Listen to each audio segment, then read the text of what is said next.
En este video vamos a hablar sin pelos en la lengua. Vamos a hablar sin eufemismos. Vamos a hablar de manera clara y directa sobre un tema que es asqueante, que es horroroso, que hiere la sensibilidad de cualquier persona de bien como vos y como yo. Vamos a hablar de un tema del cual ya he hablado. No necesariamente en videos, porque es muy difícil hablar en videos de este tema, pero sí en conferencias y, desde luego, en libros. Libros como este, que ya planteaban desde el año 2016 una vinculación inexorable entre ideología de género y pedofilia. En este video vamos a hablar de pedofilia. No porque nosotros queramos hablar de pedofilia, no porque tengamos la necesidad de hablar de pedofilia, sino porque las circunstancias nos empujan a tener que hablar de esto. En las últimas horas se generó un gran escándalo en Chile porque se destaparon tesis universitarias donde los alumnos que habían escrito y aprobado esas tesis defendían la pedofilia. Tesis, además de pedagogía y de estudios en género, por supuesto, defendiendo a los pedófilos, legitimando a los pedófilos. Vamos a hablar sobre ese tema porque de ese tema no se habla. No te lo va a mostrar esto un medio de comunicación. Los medios de comunicación silencian todo esto porque ellos promueven la ideología de género en la cual se basa la militancia pedófila hoy en día. Y quizás sí has visto algo de esto en medios alternativos o en las redes sociales. Pero en este video no quiero simplemente contarte superficialmente qué pasó. Quiero leerte el texto. Quiero que leamos el texto en cuestión. Quiero que analicemos el texto. Quiero que critiquemos éticamente el texto, políticamente el texto y académicamente el texto. En concreto, son dos las tesis que han generado tanto revuelo, pero ya se habla de más tesis en camino defendiendo lo mismo. Míralas, vamos a ir poniendo todo en pantalla, como hacemos siempre. Una de ellas se titula El deseo negado del pedagogo, ser pedófilo. El deseo negado del pedagogo. El pedagogo, o sea, el profesor, el maestro, el experto en enseñanza. El deseo negado es ser un pedófilo, según el título de esta tesis. De un sujeto llamado Mauricio Ernesto Quirós Muñoz. Un militante LGBT, por supuesto. Esto se va a hacer patente, sobre todo hacia el final del texto, cuando se asume como parte de las disidencias sexuales. La forma políticamente correcta de llamarle a cualquier tipo de deseo sexual, incluido, por supuesto, el deseo pedófilo. Es una tesis para optar a licenciatura en Educación Media con mención en Filosofía y profesor en Educación Media con mención en Filosofía en el Departamento de Estudios Pedagógicos de la Universidad de Chile. O sea, este sujeto que rindió y aprobó esta tesis en el año 2020, hoy es profesor. Hoy le da clases a niños. Y la otra tesis, un poquito más extensa, o un poco bastante más extensa, se titula Pedófilos e infantes, pliegues y repliegues del deseo. Tesis para optar al grado de magíster. Mención Estudios de Género y Cultura en América Latina. Quien la escribe es Leonardo Alfonso Arce Vidal. Ya vamos a ver si queda algo de tiempo para hacer alguna mención sobre algo del contenido de esta tesis. Si no tenemos tiempo, quedará para otro video. Vamos a meternos de lleno. Vamos a leer incluso todas las partes que tiene esta tesis que estás viendo en pantalla. El deseo negado del pedagogo, ser pedófilo. Ya en el resumen vemos de qué va la cosa.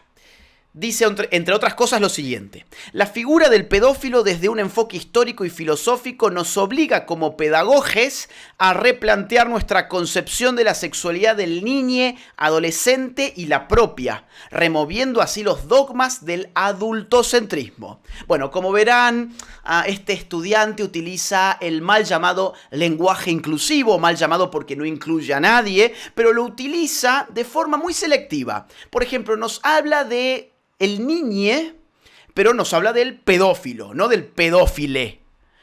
Esto es una decisión que él dice que es epistemológica, mentira, es una decisión ideológica. Porque si hablara del pedófile, quedaría claro que el pedófilo puede provenir de distintos sexos. Puede ser hombre o puede ser mujer. Más aún, de distintos tipos de orientaciones y de autopercepciones sexuales. En cambio, al ponerlo como el pedófilo, ya queda claro que el pedófilo está reducido al hombre, ¿no? Al masculino, al macho. Esto es una decisión totalmente ideológica. Hay casos numerosísimos de mujeres que cometen actos de pederastia. Numerosísimos. De hecho, el caso tristísimo de Lucio en Argentina, sus dos madres lesbianas, bueno, una de sus madres, la otra era la pareja de su mamá, abusaban de este niño. Bueno, pero acá va a usar este autor, este estudiante, lenguaje inclusivo en prácticamente todo menos en la palabra pedófilo. Bien. Aún así, lo que quiere hacer, está claro ya desde el resumen, es remover los dogmas del adultocentrismo. Hay que remover dogmas, y entre otros dogmas está la idea de que el pedófilo es malvado, que el pedófilo es un monstruo, que el pedófilo es un anormal. De hecho, vamos a pasar rapidito a su introducción, ya empieza de esta manera. Miren, dice: una de las labores de la filosofía consiste en destruir los mitos, falsas creencias y superficialidades del sentido común. Y quizás no haya mayor mito que el del pedófilo, el cual tan solo nombrarlo nos evoca pánico y pudor. El pedófilo es un monstruo, dice la sociedad, escondido, acechando en los límites y márgenes de nuestras ciudades. Un criminal de la humanidad, algo que debe ser tratado inhumanamente. Lástima que no crea en monstruos, dice el autor. Claro, no, yo no creo en monstruos, el pedófilo no es ningún monstruo, y toda esta tesis universitaria aprobada por la Universidad de Chile se dedica a justificar, legitimar y más aún reivindicar al pedófilo. Vamos a ver cómo lo va a ir haciendo, vamos a ir leyéndolo. Miren, el primer subcapítulo se titula Pedófilo y educación, el régimen asexual. Y empieza de esta forma. La escuela en el siglo XX tuvo como gran paradigma el régimen asexual de la niñez. Este régimen proclamaba la pureza sexual y ontológica del niñe. Les niñes, se creía y se afirmaba, no saben de sexo, de pene, de masturbación y de clítoris, menos de ano. Había un cierto olvido de su sexualidad. O sea, en el siglo XX, ¿qué era el niño? ¿Qué era el niño para la pedagogía? Un sujeto que estaba por fuera de la dimensión sexual, que estaba fuera de una esfera de lo sexual. El niño, como lo miraba la escuela, era un sujeto no sexualizado. Sigue así.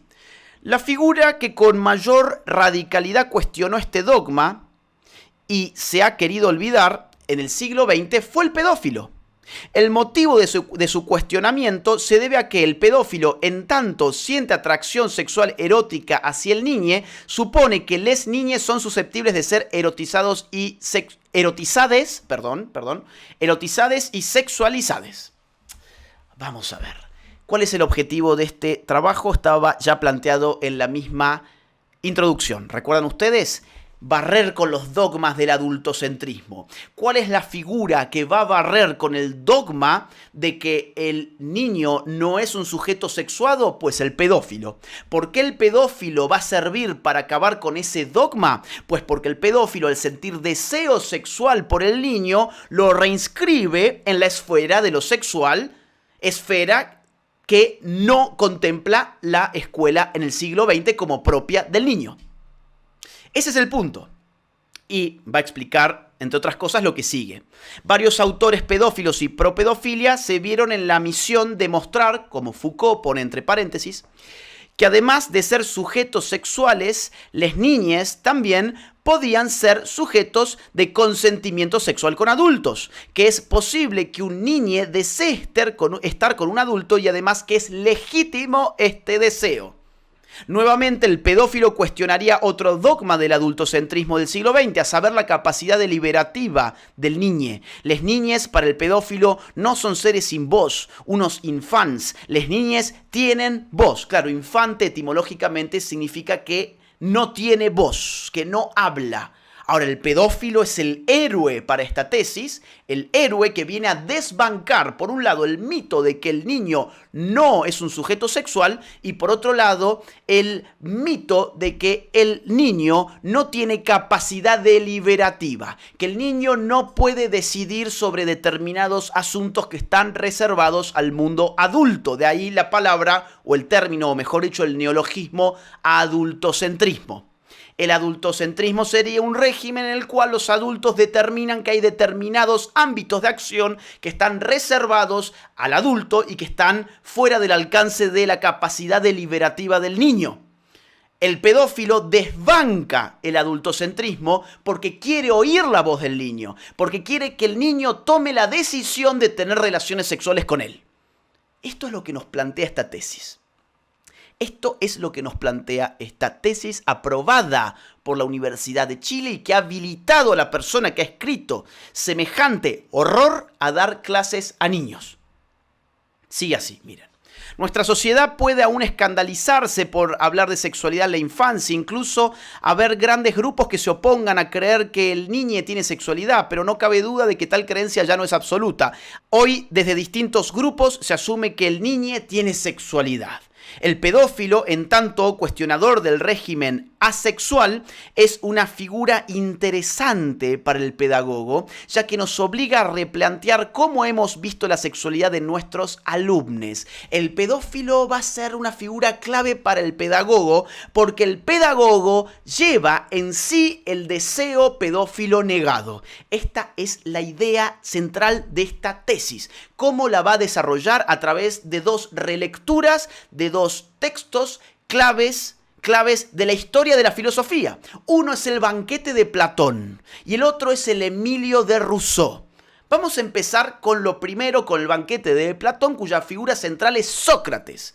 Es Sócrates, y de hecho el subcapítulo se titula Sócrates, el profesor pedófilo, el reverso del pedagogo. Vamos a leer y explicar, vamos a hacer esa metodología para que todo quede claro y para que vean ustedes el nivel de desvarío de esta persona que ha escrito semejante mamarracho.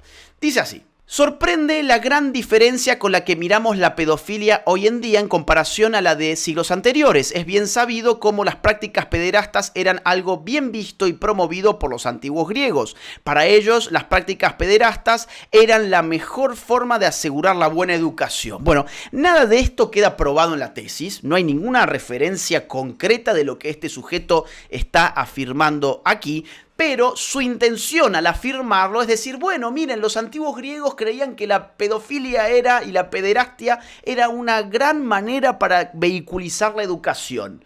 ¿Por qué nosotros somos tan arcaicos? ¿Por qué nos reprimimos a nosotros mismos? ¿Por qué no miramos lo que el mundo griego tiene para enseñarnos? A ver, lo que uno tiene que responder a esto es que los griegos hayan creído esto u otras cosas, como por ejemplo que la esclavitud era legítima o que someter a la mujer era legítimo, eso no significa que su escala de valores tenga que ser adoptada hoy.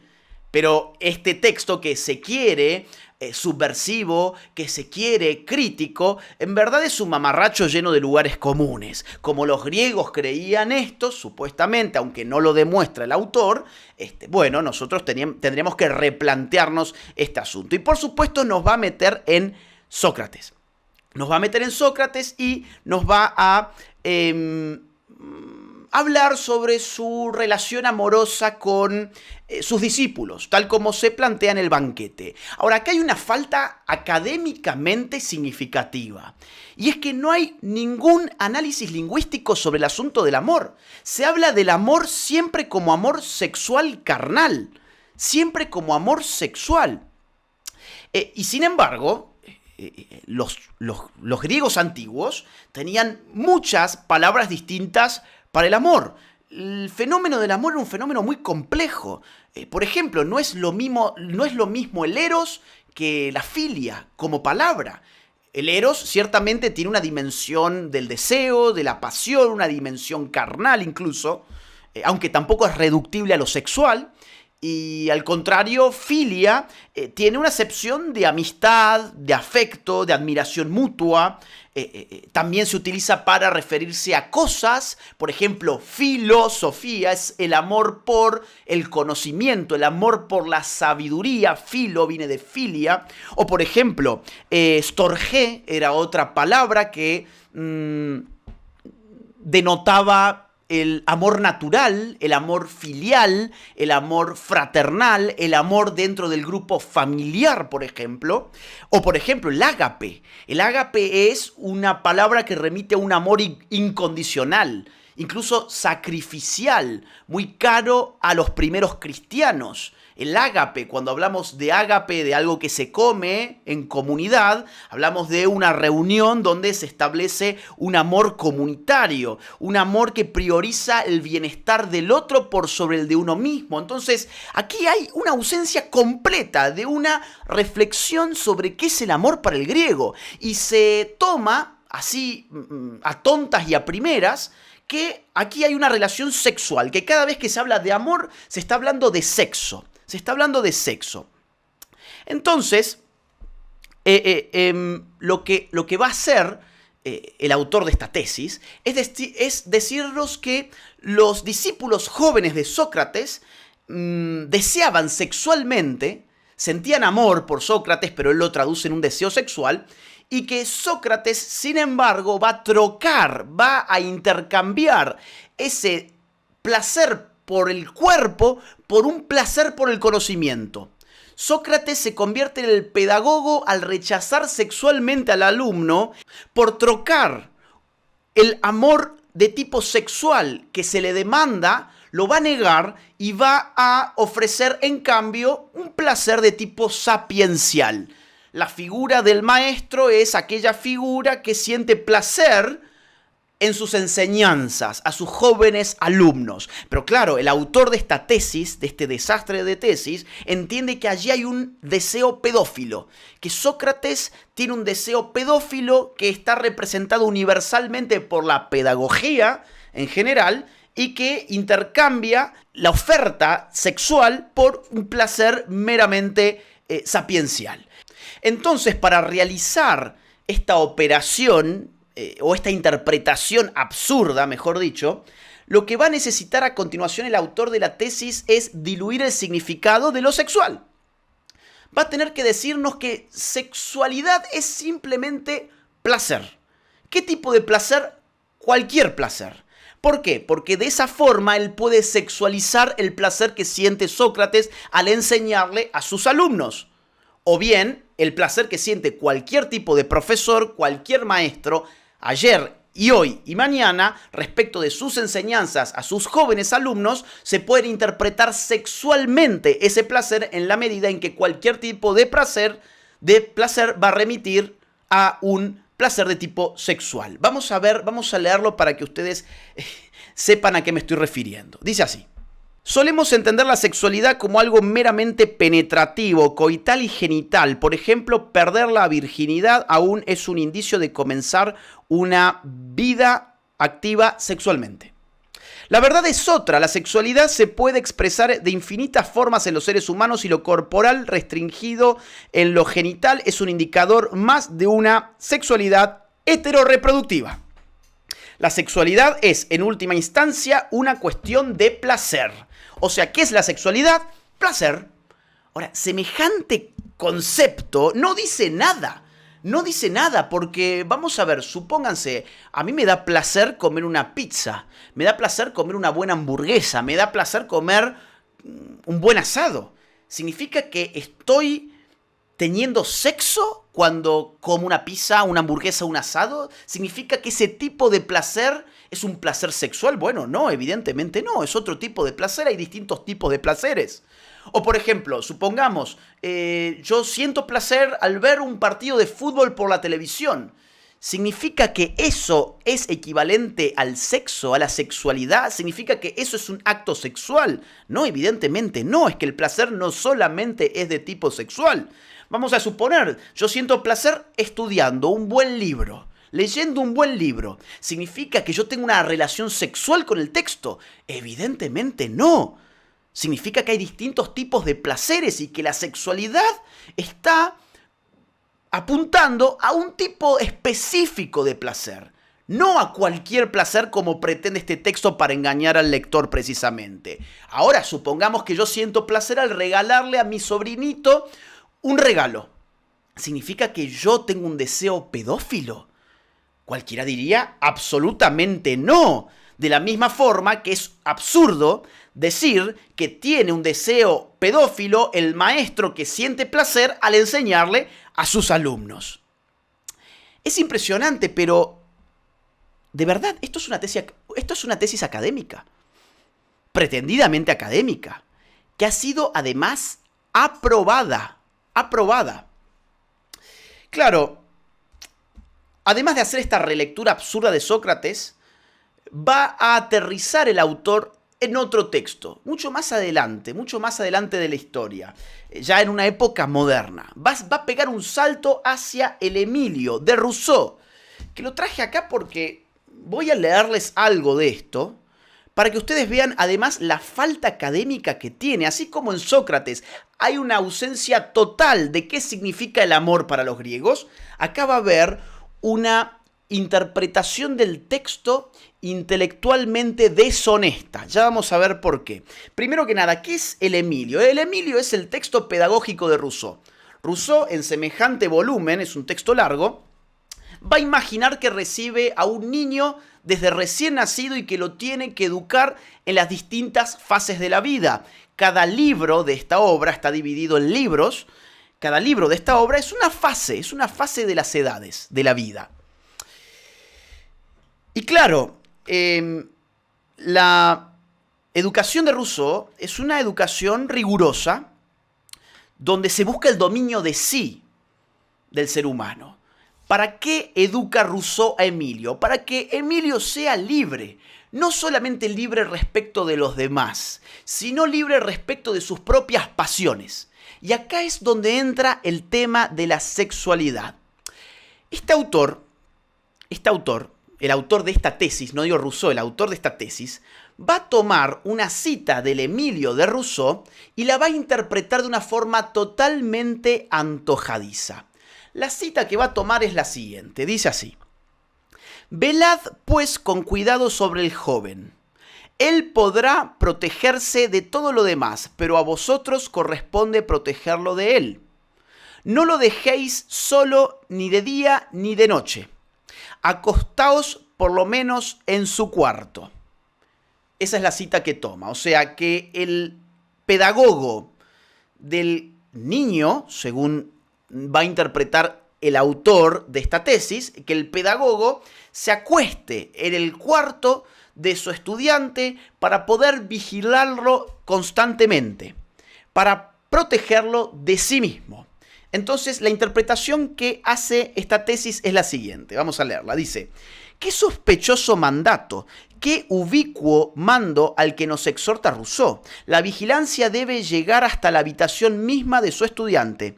Este mandato al pedagogo a dormir en el cuarto de sus alumnos tiene un doble significado. Por un lado, la completa vigilancia de la pedagogía de la sexualidad del niño. La pedagogía respecto a esta primera cuestión tiene como objetivo que les niñes no se perviertan o se conviertan en víctimas, en un funado o en una abusada, en un deseante de adultos o en una víctima del pedófilo, se embarace o la violen, en un infectado o en un, como decimos ahora, vector». Bueno, ¿cuál es la interpretación que hace de esos dos renglones el sujeto que ha escrito esta tesis? Bueno, dice que Rousseau llama la vigilancia del niño para que el niño se cuide de ser abusado por un pedófilo, ser embarazado, demasiada ideología de género, ser embarazada, sí, solo las mujeres se pueden embarazar, por más que les cueste admitir a muchos, para que no lo violen. Bueno, esto es una pésima interpretación. Vamos a ver qué dice Rousseau. Esta es la edición de Gredos, aclaro, es una muy buena traducción, la de Gredos. Página 375. Aquí aparece la cita que está tomada en esta tesis. Pero si tan solo vemos 5 párrafos arriba, nos vamos a encontrar con algo muy significativo, que dice lo siguiente. No os podéis imaginar la docilidad de Emilio al llegar a los 20 años. Qué diferente pensamos. Yo no comprendo que pudiese serlo a los 10, porque a esta edad, ¿qué influencia tenía yo sobre él? 20 años. Emilio, en esta instancia del libro cuarto de la obra El Emilio, ya tiene 20 años. Rousseau no nos está hablando de ningún niño, nos está hablando de un joven de 20 años. Ahora, ¿por qué el autor de este mamarracho de tesis entonces nos interpreta a un Rousseau hablando de un niño y del deseo pedófilo que tiene el preceptor, el pedagogo, el maestro respecto de su niño cuando duerme? ¿Por qué nos habla de una vigilancia sobre el niño que puede ser violado, que puede ser embarazada, que puede ser atacado por un pedófilo cuando estamos hablando de un joven de 20 años? ¿Saben por qué hay semejante distorsión del texto? Porque aquí Rousseau no nos está hablando ni de un niño ni de ningún pedófilo. Nos está hablando de un joven y nos está hablando de la masturbación. Vamos a ver, en efecto, este es el contexto de donde la cita en cuestión está tomada. ¿Qué pasó con el jurado de tesis? ¿No revisó acaso un texto tan fundamental como el Emilio y la interpretación que se hizo de esta cita? ¿Por qué aprobaron a este alumno si tiene una interpretación tan mala del texto de Rousseau? Aquí se está hablando de la masturbación. Miren, dice, por ejemplo, dice justo antes de la cita que toma el autor de esta tesis, dice lo siguiente. Por más que hagamos entre los enemigos que pueden atacar a un joven, el más peligroso y el único que no se puede evitar es ese enemigo que uno lleva en sí mismo. Pero ese enemigo solo es peligroso por culpa nuestra, porque, como he advertido 1000 veces, es por la imaginación que se despiertan los sentidos. Su deseo no es propiamente un deseo físico, ni es cierto que sea un verdadero deseo. Si nunca se hubiera presentado ante nuestros ojos un objeto lascivo, ni se hubiera metido en nuestro espíritu una idea deshonesta, seguramente que nunca habríamos sentido ese pretendido deseo y habríamos continuado castos, sin tentaciones, sin esfuerzos y sin mérito. Un poquito más adelante continúa. Educamos a un hombre entre sus semejantes y para la sociedad, y es imposible ni tampoco conveniente que le criemos en esta saludable ignorancia, y lo peor que hay para la castidad es saber a medias. O sea, Rousseau no es cierto, como dice el autor de esta tesis, que es un mamarracho. Rousseau no está anulando la dimensión sexual de un joven que ya tiene 20 años, que es Emilio. Rousseau no está reprimiendo, no está prohibiendo en este sentido la dimensión sexual. No está en esa contradicción que el autor de esta tesis señala entre la represión y la prohibición de un sexo que no debe estar allí y por otro lado la posibilidad de que el deseo sexual despierte. De lo que Rousseau está hablando es de un joven de 20 años que ya conoce qué es la sexualidad, que ya está inserto en una dimensión de lo sexual, pero que Rousseau no quiere que caiga en la masturbación. Ese es el asunto del Emilio en esta parte del texto. Dice un poquito más adelante lo siguiente. Desconfiad del instinto en el momento en que no estéis a su lado. Es bueno en tanto que actúa solo, pero es sospechoso cuando se mezcla con las instituciones de los hombres. No se le debe destruir, sino regular, y regularlo quizás sea más difícil que aniquilarlo. O sea, el instinto no hay que aniquilarlo, hay que regularlo, hay que someterlo a la razón, podríamos decir. Y dice así: sería muy peligroso que enseñéis, esta parte es clave, sería muy peligroso que enseñéis a vuestro alumno a frenar sus sentidos y falsear las ocasiones de satisfacerlo. Vuelvo a leer. Sería muy peligroso que enseñéis a vuestro alumno a frenar sus sentidos y falsear las ocasiones de satisfacerlo. Se está refiriendo a la masturbación. Pues si llega a conocer ese peligroso suplemento, la masturbación, está perdido. Su corazón y su cuerpo quedarán enervados y hasta el final conservará los tristes efectos de ese hábito, el más funesto a que se puede exponer un joven. Y más adelante incluso dice: si los impulsos de un temperamento ardiente llegan a ser invencibles, mi querido Emilio, yo te compadezco, pero no vacilaré un instante, no sufriré porque el fin de la naturaleza sea eludido. Si te debe sojuzgar un tirano, prefiero entregarte a aquel de quien te puedo librar. Sea como fuere, te arrancaré más fácilmente de las manos de las mujeres que de ti mismo. O sea, es más fácil para Rousseau rescatar a Emilio del sexo con una mujer que del sexo consigo mismo, o sea, con la masturbación. Nada de esto aparece claramente en la interpretación ruinosa, bochornosa que hace el alumno de esta tesis, donde nos sugiere que hay un deseo pedófilo en Rousseau, en esta parte, porque dice que hay que vigilar al estudiante. Al niño, nos dice, es un joven de 20 años ya, Emilio, a esta altura del libro. Bueno, continúa así. El deseo de un pedagogo vigilante es un deseo pederasta, ya que desea cada órgano de placer de su estudiante, desea tocar el cuerpo de su estudiante al escribir el significado de la sexualidad. El deseo perverso del pedagogo es ser una sensual mano de escritura. Se agarró esto del aire. No hay ningún deseo sexual de Rousseau sobre Emilio. En absoluto. Es una interpretación totalmente traída de los pelos y sustentada en absolutamente nada. ¿O será que acaso el autor de esta tesis sí tiene un deseo sexual por sus estudiantes? Ojalá que no. Pero bueno, eso ya no lo podemos confirmar, por lo menos no en este momento. Continúa así. El pedagogo vigilante desea ser la voz del alumne. Quiere, cual Rousseau, no dejar que su alumne pueda decidir sobre nada de su sexualidad. Antes de que el alumne diga algo, el profesor eyacula en el cuerpo de su estudiante un significado no consentido. Le quita su posibilidad de hablar sobre su deseo, de escribirse.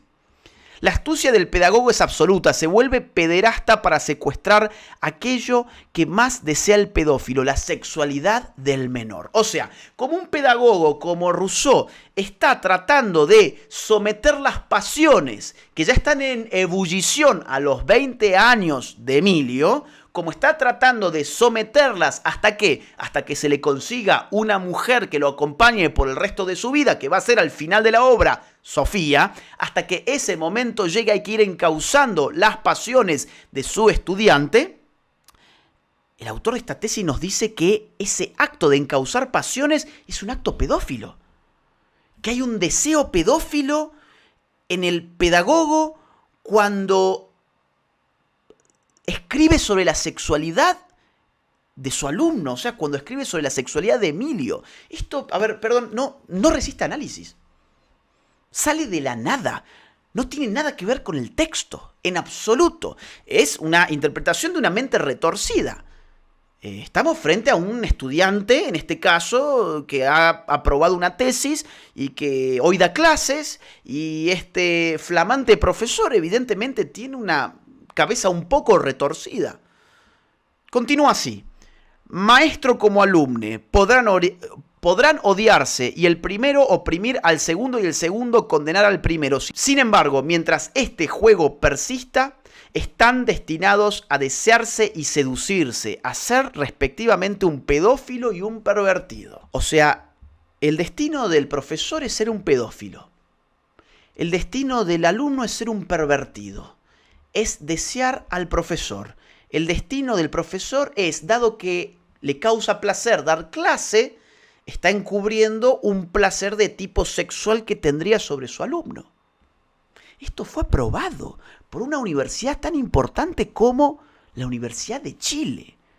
Bueno, ese es el estado de las universidades importantes hoy. Están totalmente tomadas por personas que evidentemente no están muy bien. No están muy bien. Y después tiene un epílogo, y ya cerramos con esto. El epílogo se titula Desear una escritura pedagógica perversa y algo más. Y dice así: a modo de tarea para la casa, pregunto a docentes y pedagogos, ¿qué deseamos en la escuela? O más bien, ¿a quién deseamos en la escuela? ¿No será acaso a nuestro propio estudiante? ¿O es que le Claro, ahí, claro, si le pusiera le profesor, le profeser, no sé por qué ahora lo cambia por una X. Bueno, vamos a leerlo como está, si es que lo podemos pronunciar. ¿O es que le profeseurs es un solipsista masturbador que no reconoce nada más que su propio cuerpo? El deseo perverso de les pedagoges se fuga por todos lados, se expresa en todos los cuerpos. Pedagogo, tu deseo de dar clases es un deseo sexual sobre los niños. Ese es el epílogo. Tenés que replantearte, tenés que sacarlo a relucir, tenés que hacerlo consciente. Y termina así, por fin. Hoy no es difícil para un alumne encontrar fotos, videos de un profesor erotizando su cuerpo en redes, incluso haciendo porno. A ver, perdón, ¿de dónde sale esto? ¿No es difícil para un alumno encontrar a tu profesor haciendo porno en las redes sociales? ¿En internet? ¿De dónde sale esto? No hay ninguna referencia, no hay ningún dato empírico, no hay nada. Es una cosa que esta persona se saca de la manga. Repito, hoy no es difícil para un alumno encontrar fotos, videos de un profesor erotizando su cuerpo en redes, incluso haciendo porno. Bueno. El auge del trabajo virtual y la pedagogía en redes sociales nos obliga a los profesores a preguntarnos sobre nuestra sexualidad. ¿Qué sucede si un alumno se masturba con mi cuerpo virtual? ¿Qué dice de mí un adulto y profesor si no dejo de producir porno a sabiendas de que mis alumnos lo ven? ¿Hay allí algún deseo pedófilo? ¿Debo recluir aún más mi sexualidad disidente en pos de la pedagogía? ¿Alimentar el mito de que los peligros de la sexualidad? ¿Secuestrar el deseo? Internet no solo asegura lo anónimo de un cuerpo, sino lo intemporal. Los cuerpos no parecen tener edad en lo virtual. Profesores haciendo porno. ¿Será que este tipo también hace porno? Y que los profesores saben que su porno es consumido por sus alumnos que se masturban mirándolo. ¿De dónde sale esto? ¿Por qué la Universidad de Chile aprobó esto? Parece una broma, de mal gusto además, pero una broma al fin. Y luego hay otra tesis de la cual ya no hay tiempo para hablar, pero miren por lo menos el título. Acá está en pantalla. Pedófilos e infantes, pliegues y repliegues del deseo, de un tal Leonardo Alfonso Arce Vidal, que se lo dedica, miren la dedicatoria, miren a este sujeto, dedicada a los niños y niñas de deseo inquieto, para que alguna vez puedan tocarse y ser tocados sin miedo ni culpa, a los pedófilos de deseo culposo, para que exorcicen su malestar y sus temores por amar a quienes aman. Y también a Pepe, no sé quién será, recuerda, bonito, verte a través de mis ojos cada vez que estés triste. Bueno, el autor de esta tesis también es un militante LGBT, es un homosexual que de hecho le dedica a su pareja sentimental y sexual esta tesis. Y se la dedica en los agradecimientos, porque en la hoja dedicada a los más importantes, las más importantes menciones son para los niños y las niñas que quieren tener sexo con adultos y para los adultos que quieren tener sexo con niños. Y que no tienen que sentir culpa por amar a quienes aman nuestros pedófilos. Bueno, y esto también fue aprobado. Fue aprobado para obtener el grado de Magíster Mención Estudios de Género y Cultura en América Latina. No nos vamos a meter ahora con esta tesis que es más larga que la anterior, ya no hay tiempo, quizás en otro video lo haga, pero nos quedemos con una reflexión final. Y vuelvo al inicio.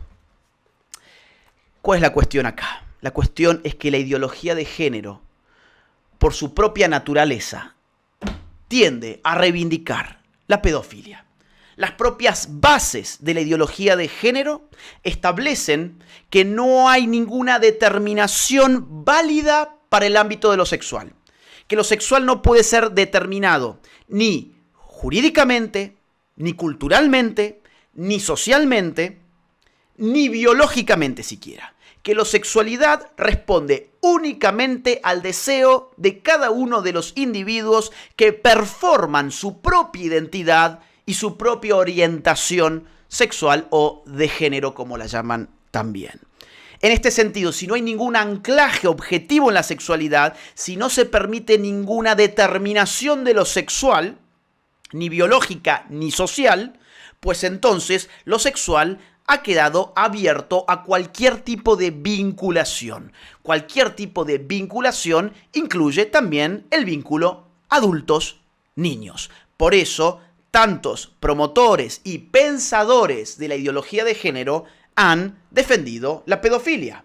Simone de Beauvoir, Michel Foucault, Shulamit Firestone, hasta Beatriz Preciado coquetea con algunos de estos temas, porque es una consecuencia lógica y necesaria. Si la sexualidad queda absolutamente indeterminada, si resulta absolutamente inmanente en un campo total de inmanencia, pues entonces ninguna regla puede aplicar al campo de lo sexual, ni siquiera aquella que prohíbe que un adulto se acueste con un niño. Mi trabajo no se financia ni con el dinero de los políticos ni con el dinero de los impuestos de los ciudadanos a través de subsidios estatales. Al contrario, este video, este canal y todo el trabajo de batalla cultural que estoy dando desde hace años se financia íntegramente gracias a los aportes económicos libres y voluntarios de las personas que valoran lo que hago.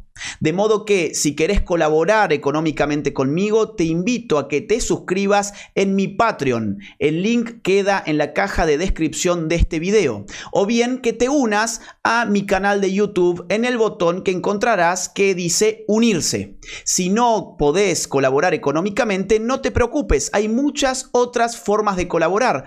Por ejemplo, difundiendo este video en tus redes sociales, en tus grupos de WhatsApp y en todas las plataformas que consideres oportunas. Muchas gracias desde ya.